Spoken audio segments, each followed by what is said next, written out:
The date for Kenya to switch off its analog broadcast has been postponed 3 times due to a legal suit filed by media owners. But those involved in the digital migration process said that the case will soon be resolved and the country will then be ready for the big switch. There is recently a survey that was carried out by one of the firms here in Kenya, and it was established that over 80% of Kenyans in Nairobi are aware of the migration. The only thing that probably you see is delaying some from migrating is, of course, the court cases, which we have nothing to do about. We have to wait until the court ruling. Kenya can move even today, but the problem has been that there is resistance. Like in anything, any change has resistance. I'm hoping that within a few months we should be able to resolve the differences we have and be able to move with the rest of the world. Digital brings a lot more benefits than the analog systems that we have. Everybody should understand that, but it's very difficult for those who are in need to accept because it's going to change their business models. Signal distributors and companies selling set-top boxes also say that they are ready for the switch. If the switch-off was effected today, the set-top boxes could be available to a very large percentage. So about 70% of the Kenyans would be able to access the digital decoders wherever they are. The only problem that we have encountered is that the too frequent postponement of switch-off dates has affected the movement of the set-top boxes because the Kenyan people are known as last-minuters. We have already rolled out and set up sites, 17 sites across Kenya.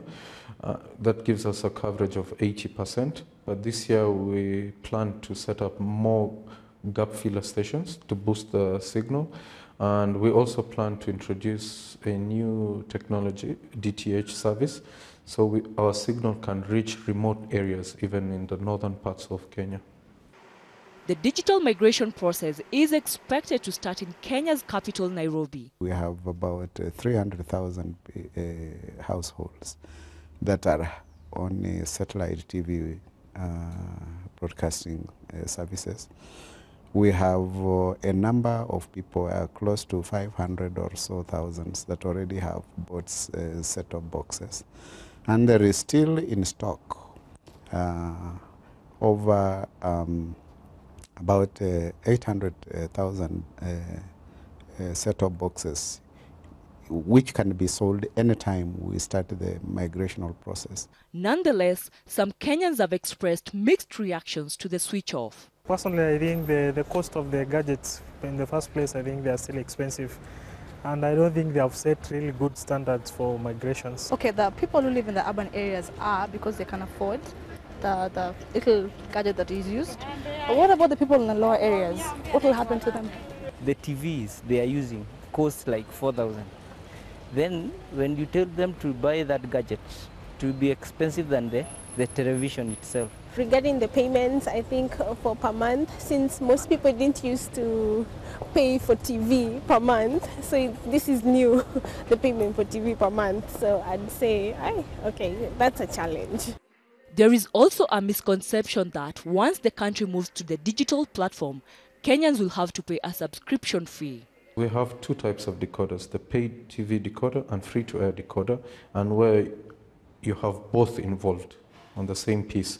So people need to ask the questions, if I buy this box as free-to-air, am I supposed to pay subscription at the end of the month, which you're not supposed to? But if you buy pay, then you're signing an agreement with the pay provider, you'll be subscribing to the products every month. And then you can have the option of getting a box which has both options. So if you don't pay, you still remain with your free-to-air box. Experts say there is a fear that Chinese content will dominate the airwaves once the switch-off occurs, crowding out local content. But the reality is that freeing up the broadcast spectrum will create more opportunities for all content to be shown. The Chinese will not dominate Africa. Africans love to watch African content. That is why everybody's getting to know Nigerian accent, because African content is dominated by Nigerian film. And even locally here, you know that local people watch local content. It's an opportunity to create employment. People must now see there is an opening opportunity, begin to do work on local content, and be successful. Within the space that probably we could only be able to carry 4 broadcasters, we are now able to carry hundreds of broadcasting channels, and to us that really is a very big advantage. And therefore, what happens to the spectrum that is going to be released after that? That spectrum, we are now thinking of using it to provide broadband data services, including internet. As the 2015 global deadline approaches, most agree on one thing: Kenya has to embrace the change and move with the rest of the world. Actually, Kenya was way ahead of other countries. As East Africa, we agreed that by the end of 2012, we migrate. Tanzania did. They have learned the lesson, but they have moved. Kenya, because of the nature that Kenyans are litigious, they have gone to court, but eventually, whatever they do, wherever they go, the process would continue.